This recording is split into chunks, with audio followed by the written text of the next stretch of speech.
Welcome in, welcome back, or welcome to my channel if you're new here. Either way, I am just glad you decided to click in and see what I have to say. I hope it speaks. I hope you pull up a seat, and I hope you stick around for a while. So I hope that you joined me on the first video in this series within. This is the second part, or the second video of the 9-part series. And I wasn't sure which one of the two should have come first. And I feel like I chose appropriately. I just went with that little nudge. So I won't keep you, I won't do a long introduction here. There was a long introduction in the first video. So we will get right into this one. The only thing I will say is I have a song coming out called Lens. And I kind of did something different. I kind of took my poems and my thoughts and kind of combined them. Not that I don't do that already, I feel. But I kind of made it a song/devotional. It's just a little different for me. For me, anyways. It may not be different for you, but it was a little different for me putting this one out. So look out for that. But one of the biggest things the Lord has walked me through in the experiences that I've had, and I'm sure people have looked at my testimony, everybody's looking through something. That's just what it is. And sometimes the lens decides the story before we ever see the truth. Now, if you were here for the last video, I mentioned one of the hardest things to do is not only look at the world through his lens, but the harder thing to do is look at ourselves through his lens. So maybe before we start, we should ask a different question. Not who's right, not whose side we're on, not what denomination we've come from, not what we've been through, not even necessarily what happened. Maybe we should ask, whose lens are we looking through? I feel that is a question that we have to constantly be asking ourselves. The one for me, when you look out and you look at this world and you're kind of like, eek, and the Lord's like, that's him asking you. That's conviction. That's him asking you, whose lens are you looking through right now? Are you looking through mine, or are we looking through ours? Are we looking through the world? Are we looking through everything that we see out there instead of his? Because everybody's looking through something.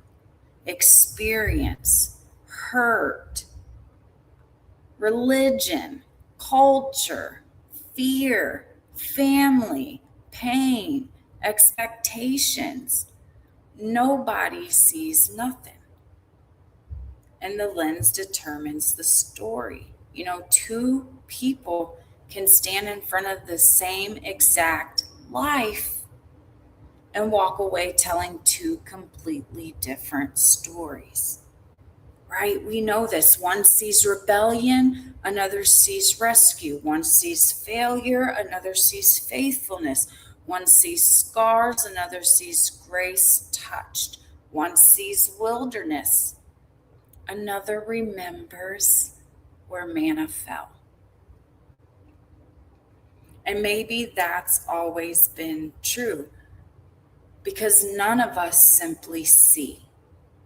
We interpret. And whatever lens we're looking through will tell a story. Maybe that's why we can say we want truth. Maybe that's why we can say we want honesty, authenticity, transparency, until truth gets close enough to touch something. Then suddenly we become storytellers, fantastic storytellers. That's judgment. That's too negative. They should move on. They need therapy. They should keep that private. Maybe we say that to ourselves. Maybe I'm too negative. Maybe I should have moved on. Maybe I'm too much. Maybe I do need therapy. Maybe I should have kept that private. Maybe I should have kept it to myself. And maybe sometimes those things are true. Absolutely. But I do have to wonder sometimes, do we recognize conviction anymore? Or have we become experts at explaining it away? Because conviction doesn't always feel holy. It's not always this sunshiny birds and butterflies flying everywhere, hallelujah in the background moment. Sometimes it feels uncomfortable. Sometimes it feels personal because it is. Sometimes it feels like this can't be you, Lord. This cannot be you right now. And it is. Sometimes it feels like somebody touched the very thing we have spent years protecting. And instead of asking, Lord, what are you trying to show us? We ask, who are they to say that? Who are they? What right do they have? What's their title? What position do they have? And before long, we're arguing with mirrors, calling it wisdom, calling it discernment, calling it peace, anything but surrender. Why? Because discomfort always needs a story, and stories are easy to tell, especially when we're afraid, especially when we fear, we doubt, we're unsure. And maybe we've lived long enough now to know there are different ways to see the same life. Because through the world's lens, some of us became disappointments. Some of us became labels. Some of us became warnings. Some of us became stories other people told us about. And eventually, we started borrowing those lenses for ourselves, calling ourselves what pain called us, measuring ourselves by what was missing, counting years, counting failures, counting losses, wondering why healing didn't happen on schedule, wondering why everyone else seemed to move on faster, wondering why some prayers took so long, wondering why some grief stayed longer than expected. And somewhere along the way, we quietly assumed God must see us the same way. But He never did. He never has. Because through His lens, the wilderness wasn't punishment. It was where manna fell. The silence wasn't abandonment. It was where roots were growing. The questions weren't rebellion. They were relationship. Trust was being built. Foundations were being made strong. And what we called weakness, He called wounds. And wounds aren't something shepherds shame. There's something shepherds heal. And maybe that's what shattered us the most, because the closer He looked, the safer we became. Because we have spent so much of our lives afraid of being known, afraid of what people might find, afraid of what would happen if somebody saw everything. Everything? Everything. If you're around for the first one. as though being exposed meant being abandoned, as though light came to shame, as though being seen meant being rejected. But every time God drew near, he wasn't looking for a reason to leave. He was looking for the places we've learned to hide. Places we've covered, places we've renamed, places we've survived, places we've stopped bringing to the light. The places where our lens became brighter.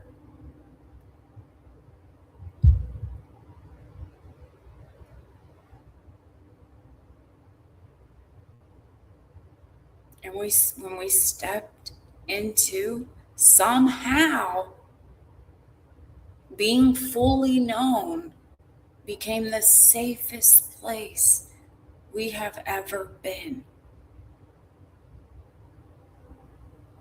Because the tale old as time, the world studies people to decide their worth.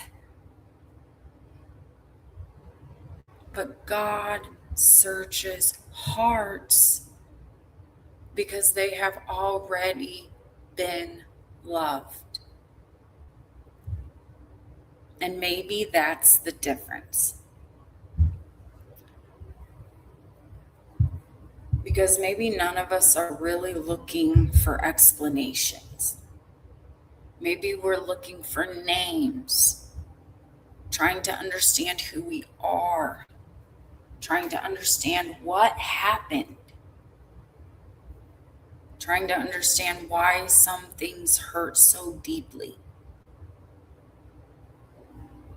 And whatever lens we're using will tell us who we are.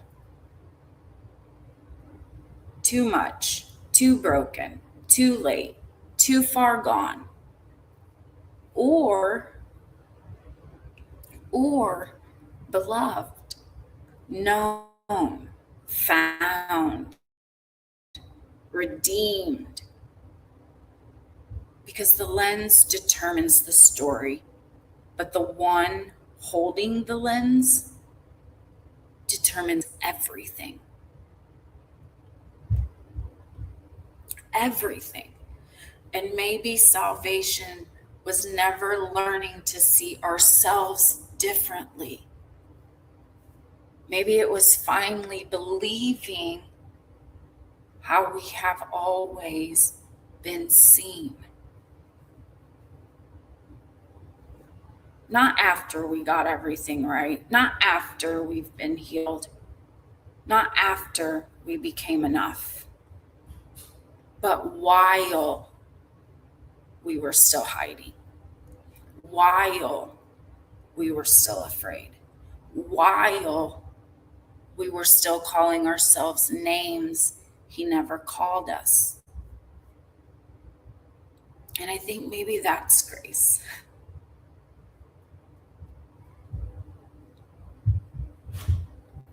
And maybe the battle was never over whether the battle was real. Maybe it was always over what we'd called it.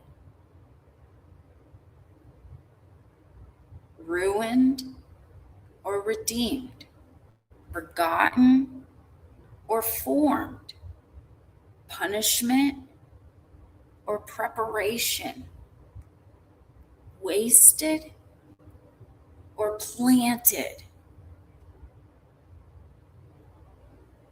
Because the lens determines the story. And the story determines whether we hide or come into the light.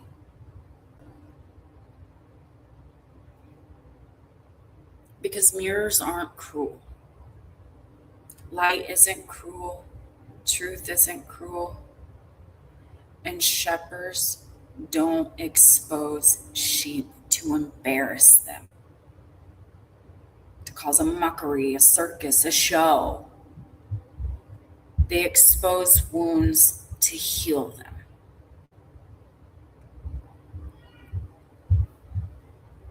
So maybe the question was never, what happened to us? Maybe the deeper question has always been, whose lens are we going to believe? The world's or his? And that's hard. That's brave. That takes his strength because the battle was real. The wounds were real. The wilderness was real. But you know what?